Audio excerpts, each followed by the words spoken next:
Hello everyone, dream home construction লিমিটেডের পক্ষ থেকে আপনাদেরকে স্বাগত জানাচ্ছি। গত ক্লাসে আমরা স্টাইল এবং থিম নিয়ে কাজ করেছিলাম। আজকে আমরা কলাম এবং রো নিয়ে কাজ করব। চলুন আমরা আমাদের ফাইলটি ওপেন করে নিই। আমরা আমাদের ফাইলটি ওপেন করে নিয়েছি। আজকে আমরা কলাম এবং রো নিয়ে কাজ করব। আমরা আমাদের সামনে যে এক্সেল ফাইলটি দেখতে পাচ্ছি, এটার হচ্ছে যে আপনার দেখেন ঘরগুলো খারাপ হবে এবং আড়াআড়ি ভাবে আমরা হরাইজন্টালি এবং ভার্টিক্যালি দেখতে পাচ্ছি।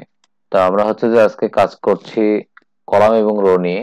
আমাদের বিভিন্ন প্রয়োজনে আমরা কলাম এবং রো গুলো ব্যবহার করে থাকি। আমাদের এই যে যে খাড়া যে ঘরগুলো আছে এগুলোকে আমরা একসাথে বলছি কলাম, এবং হরাইজন্টালি যে ঘরগুলো আছে এগুলোকে আমরা বলছি রো। তা আমাদের প্রথমে আমরা যখন এটা নতুন স্প্রেডশিট ওপেন করি তখন এরকম ছোট ছোট অনেকগুলো আমাদের যে গণিত খাতা আছে ঠিক সেরকমই একটা শীট আমরা দেখতে পাই। তো আমরা আমাদের প্রয়োজনে সেই শীটটাকে ব্যবহার করে থাকি যতটুকু প্রয়োজন। তা আমরা হচ্ছে যে এই খারাপ ভাবে যে রো কলাম এবং রো গুলো দেখছি, এগুলো অনেক সময় আমাদের দেখা যায় এক্সিস্টিং যে আমরা টেবিলটা ইউজ করছি বা সেলগুলো ইউজ করছি সেগুলোর মধ্যে নতুন কোনো কলাম আমাদেরকে ইনসার্ট করতে হতে পারে বা তৈরি করতে হতে পারে। তো এটা আমরা হচ্ছে যে আমরা যেখানে নিতে যাচ্ছি, ধরুন আমরা এটার বাম পাশে আরেকটা নিতে যাচ্ছি, বাম পাশে ওপেন হয় সাধারণত। তো আমরা সিলেক্ট করে রাইট ক্লিক করে আমরা ইনসার্ট দিলে আমরা কলাম তৈরি করতে পারি। আবার রোতে সিলেক্ট করে আমরা ইনসার্ট দিলে আমরা একটা করে রো ক্রিয়েট করতে পারি।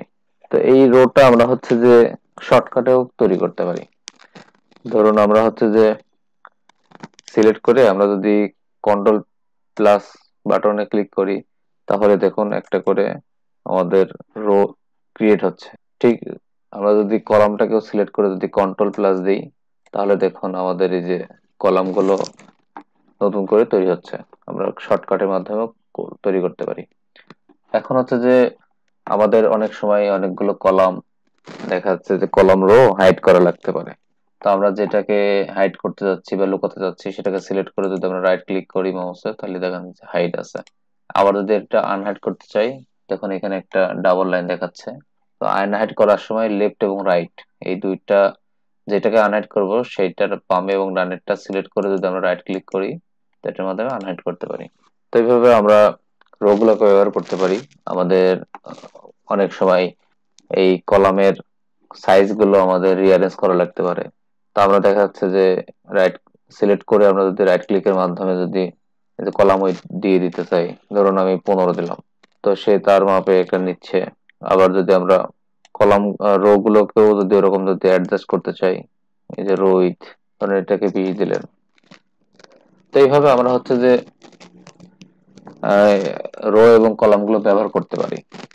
তো এই রো এবং কলাম গুলোর যদি আমরা এই যে ফরম্যাটের মধ্যে গেলে এই যে অটো ফিট রো উইথ, আবার অটো ফিট কলাম উইথ, এগুলোর মাধ্যমে আমরা কলাম এবং রো কে অ্যাডজাস্ট করে নিতে পারি আমাদের যে টেক্সট আছে টেক্সটের মাধ্যমে।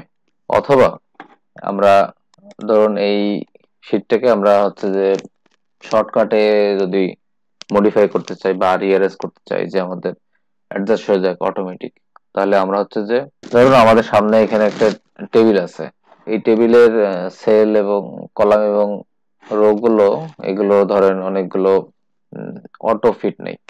তো আমরা এটাকে শর্টকাটের মাধ্যমে করতে পারি। সেটার জন্য কি করতে হবে, আমরা ধরেন প্রথমে সিলেক্ট করে নিলাম, আমাদের ডাটাকে সিলেক্ট করে নিলাম।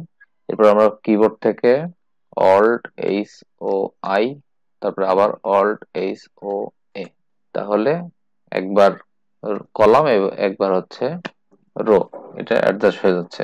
তাহলে আমরা হচ্ছে যে অল্ট এইচ ও এ, আমরা যখন অল্টার এইচ ও এ প্রেস করছি তখন আমাদের রো গুলোকে রিঅ্যারেঞ্জ হচ্ছে, আর অল্ট এইচ ও আই দিলে আমাদের কলাম গুলোকে রিঅ্যারেঞ্জ করতে পারছি। তো এইভাবে আমরা আমাদের রো এবং কলাম প্রয়োজনীয় মাপে আমরা নিয়ে আমরা আমাদের টেবিলটাকে রেডি করতে পারি। তো এটার উপরে আমরা ম্যানুয়ালি এবং শর্টকাট দুইটাই শিখলাম। তো আজকে এই পর্যন্তই। সবাই ভালো থাকবেন। Thank you for tuning and wish you all the best. Become an Excel expert. Have a nice day. আসসালামু আলাইকুম।